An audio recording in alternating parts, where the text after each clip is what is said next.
But also over the weekend in Dallas, in our neighborhood, there was a protest of SB4. That is the immigration law that allows Texas law enforcement officers from the state and lower levels to actually arrest people and hold them for breaking federal immigration laws. Doesn't seem like too controversial of a bill, except for people that keep saying controversial in front of it. Hey, that's fine. A lot of people don't like it. But it's the same tired criticism. It's the same old, it's just racist and it's unfairly targeting brown and black people and it's a horrible blight on humanity and human rights and all that. So what's the difference between it being enforced at the federal level and the state level? Are these laws like all of a sudden not racist when they're enforced at the federal level? It sounds like you just don't like these laws. But here's WFAA covering the protests.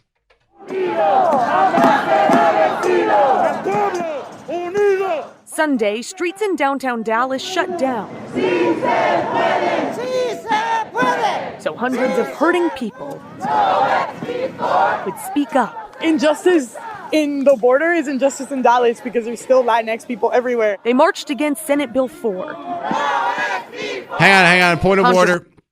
That's the first time I've heard like a non-academic Hispanic person on the street, just a regular pedestrian, use the term Latinx. She must not be a regular street person. She must be like a part-time faculty, adjunct professor at Richland or something. Controversial Texas law that gives state and local law enforcement authorization to arrest migrants suspected of entering the U.S. illegally. This hateful, cruel, and racist law. An appeals court originally put SB4 on hold. Hang on. So if this is hateful, cruel, and racist, how is it not hateful, cruel, and racist to be enforced by federal people in federal uniforms? Like the jurisdiction that's enforcing these laws is different? Well, it's not. So if you follow that logically, then just enforcing your own immigration laws is hateful and racist. Does that make sense?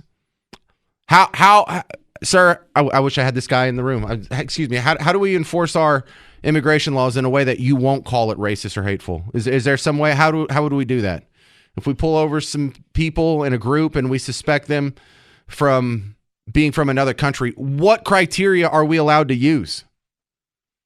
What if they're wearing like a Mexican flag hat? Can we use that? I mean, tell me, what can we do? How on earth could we possibly enforce these immigration laws without taking into account someone's nationality and somewhat their race? And, you know, the race thing is going to exonerate more people than it is going to implicate people in situations like this. Because here, let's go back, because they're like, this is going to target black and brown people. It's not really going to target black people. You know, you see a black person around here and they don't speak with an accent, there's a pretty good chance they're from America. Anyway, we continue with the report from WFAA. Last week, the U.S. Supreme Court allowed it to take effect. Our lives are like a game to these politicians. SB4 was the law of the land. Your life's a game, like your life is on the line. You could die because of this law. This law is going to get people killed. Really? Enforcing immigration law is going to get people killed. Interesting. I don't understand where are they coming from with the race angle. Where is this coming from? And how is WFAA just put it on there like, well, they said it's racist. We're not going to go, we're not going to be fact checkers for everyone. For about 8 hours before the appeals court paused it again. These demonstrators say they need it to stay that way. It's really all black and brown people that are going to be harmed by SB4. Harmed? How are they harmed? Explain to me how they're harmed. I can get pulled over for having a brake light out. Does that harm me? Is it harm? Am I harmed when someone writes me a ticket? I am harmed. I'm harmed for the $350 or whatever that's going to come out of my backside. I'm harmed because I'm interrupted in my travels from point A to point B. I'm harmed because I'm not securing my persons and my property. Oh, but that's not a racist, evil, hateful, bigoted law. These are ridiculous arguments. These are childish arguments, and they're put on the news like it's legit. Like, well, someone said it's racist. It must be racist. How is it racist? How on earth? Just someone tell me a way that we can enforce the border and enforce immigration law better that you wouldn't call racist. Let me know. Anyway, we continue. In their chants, on their signs, and in their speeches, These folks argued SB4 is not only unconstitutional, One of the most extreme pieces of anti-immigrant legislation. but also that it creates fear among immigrant communities, that it encourages racial profiling. That is so exhausting when they conflate illegal immigration and legal immigration. It never ends. It is so dishonest. That's like me putting out a bill saying, hey, let's make rape illegal. And they go, Parker, why don't you like sex? Parker doesn't want anyone to have sex. No, I don't want people to be raped. The consent is everything. You coming here following the laws with the consent of the government, with the citizens of the United States, following our pathways, following our policies, following our rules, following our background checks, filling out the paperwork, getting a fine, all that stuff. No one has a problem with that.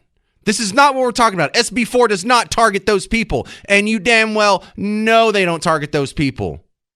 You are using your platform in the public to what? To have a political effect. You are being dishonest for political reasons. SB4 does not target legal immigrants. SB4 does not target people based on their race. SB4 is not going to cost anybody their life. And the reporting around this and the protests around it, so dishonest. You should be absolutely ashamed of yourself because you are, and I don't use this as pejorative. I use this as the technical term. You're a useful idiot. You are what the communists, that's what they look at you at. You don't think you're a Marxist, and you're probably not a Marxist, but the Marxists are using you and abusing you. They're exploiting the emotional suffering that you've had because of your heritage, because there have been ugly people in the past that have done horrible things that are racist and nasty. And they're exploiting your fears of that happening to you in order to get a political result out of you. And it's ugly.